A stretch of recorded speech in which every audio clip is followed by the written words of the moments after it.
Dan baiklah pemirsa, kita beralih ke informasi lainnya di mana Kementerian Investasi dan Hilirisasi menegaskan dalam 5 tahun ke depan pemerintah ditargetkan bisa menghimpun investasi sekitar 13.000 triliun rupiah. Di mana investasi super jumbo tersebut untuk modal mengejar pertumbuhan ekonomi 8%. Wakil Menteri Investasi dan Hilirisasi atau Wakil Kepala BKPM Todo Tua Pasaribu menjelaskan peran investasi terhadap target pertumbuhan ekonomi 8% sangat penting, di mana saat ini pemerintah tengah mengejar target untuk bisa menghimpun dana investasi sekitar 13.000 triliun rupiah. Todo Tua mengungkapkan pada tahun 2024 Indonesia menargetkan investasi bisa tembus sebesar 1.650 triliun rupiah dan berhasil dicapai. Lalu tahun 2025 investasi ditargetkan bisa mencapai 1.905 triliun rupiah. Sementara dalam progresnya pemerintah berhasil mendatangkan investasi sebesar 465 triliun di kuartal pertama 2025. Kemudian untuk kuartal kedua, Todo Tua meyakini capaian investasi relatif aman. Dalam 5 tahun ke depan, seperti kita ketahui bersama bahwa kita memiliki angka di angka 13.000 triliun untuk berbicara realisasi investasi. Bukan rencana investasi, tetapi realisasi investasi. Ya, Menteri Ketenagakerjaan Yasir Lee menekankan pihaknya akan mengoptimalkan pelaksanaan program-program prioritas nasional sebagai strategi utama menciptakan lapangan kerja. Menurutnya langkah ini merupakan respons konkret terhadap ketidakpastian ekonomi global termasuk dampak dari perang dagang dan konflik geopolitik di Timur Tengah. Ia menyampaikan bahwa paradigma masyarakat terhadap dunia kerja juga perlu diubah. Selama ini banyak yang menganggap pekerjaan ideal hanya bisa ditemukan di kota besar atau perusahaan besar. Padahal jika program-program prioritas pemerintah dimaksimalkan, peluang kerja produktif dapat tumbuh kuat di tingkat lokal. Kami mendorong pelatihan BLK dan pemagangan untuk pemenuhan kebutuhan tenaga kerja untuk proyek prioritas pemerintah. Jadi kami juga ingin menyampaikan Bapak dan Ibu, kita sekarang sedang fokus salah satunya itu adalah dengan kerjasama dengan Kementerian Koperasi, bagaimana balai-balai kami juga mensupport ya, program pemerintah 80.000 koperasi tentu membutuhkan sekian banyak tenaga pengelola koperasi dengan kompetensi yang harus. Informasi selanjutnya pemirsa, Gubernur Bank Indonesia Peri Warjio menyampaikan sejumlah usulan dari Bank Sentral mengenai proyeksi asumsi makroekonomi untuk tahun 2026. Ya, BI memproyeksikan pertumbuhan ekonomi pada tahun depan berkisar di antara 4,7 hingga 5,5%. Peri mengatakan BI memang berfokus pada ketiga asumsi, yakni pertumbuhan ekonomi, inflasi, dan nilai tukar rupiah. Menurut analisis yang dilakukan, asumsi-asumsi tersebut ditetapkan berdasarkan sejumlah faktor, baik dari global maupun domestik. Peri mencatat ada 5 langkah yang bisa dilakukan untuk mendorong pertumbuhan ekonomi, yakni memperluas ekspor ke berbagai negara, mendorong investasi dengan menciptakan iklim investasi yang kondusif, stimulus fiskal yang lebih besar, digitalisasi, dan BI terus bergerak pada arah kebijakan untuk mendorong pertumbuhan ekonomi.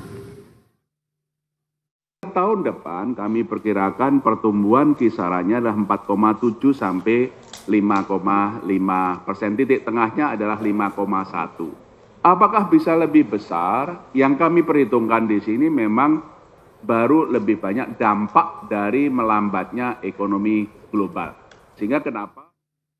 Kita awali dengan informasi pertama pemirsa, kunjungan bilateral Indonesia ke Arab Saudi menghasilkan kesepakatan yang mengikat. Di mana Presiden Prabowo Subianto dan putra mahkota sekaligus Perdana Menteri Kerajaan Arab Saudi, Pangeran Mohammed bin Salman bin Abdul Aziz Al Saud, sepakat untuk memperluas dan meningkatkan kerjasama strategis investasi di berbagai sektor.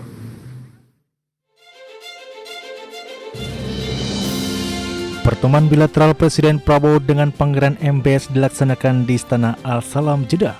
Keduanya sepakat menandatangani perjanjian kerjasama investasi senilai 27 miliar dolar Amerika Serikat.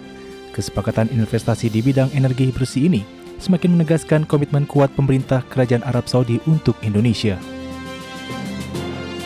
Kedua pemimpin ini juga sepakat untuk memperkuat kerjasama di sektor kesehatan, khususnya terkait dengan layanan kesehatan haji dan umroh. Indonesia dan Arab Saudi juga berkomitmen mendukung investasi di bidang farmasi, teknologi kesehatan, serta pengembangan sumber daya manusia di sektor kesehatan. Presiden Prabowo menegaskan kemitraan strategis Indonesia-Arab Saudi ini juga sangat penting dalam memperkuat kemitraan di sektor ekonomi digital, ketenagakerjaan, pariwisata, industri, dan pertambangan, pertanian dan ketahanan pangan hingga konektivitas penerbangan. Saya kira sangat produktif ya. Kita sepakat untuk tingkatkan kerjasama. Kita baru bentuk Dewan Koordinasi Tertinggi ya, Supreme Coordination Council antara pihak Saudi dan Indonesia. Kita sepakat tingkatkan semua kerjasama di semua bidang. Jadi saya sangat puas, alhamdulillah produktif. Insya Allah kita akan melihat suatu peningkatan kerjasama antara kita dan Saudi Arabia. Presiden Prabowo menambahkan pentingnya kerjasama kedua negara hadir dan berperan aktif dalam forum-forum multilateral seperti IMF, Bank Dunia, OKI, G20 hingga gerakan non-blok guna menghadapi tantangan global dan memperjuangkan kepentingan bersama. Dari Jeddah, Arab Saudi, Tim Liputan, IDX Indo.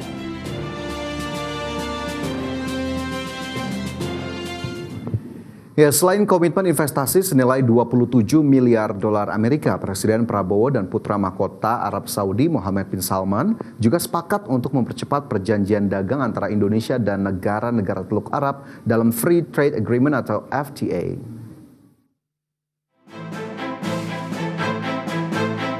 Kerjasama bilateral antara Presiden Prabowo Subianto dan putra mahkota Arab Saudi Mohammed bin Salman atau MBS sepakat mempercepat perjanjian dagang antara Indonesia dan negara-negara Teluk Arab.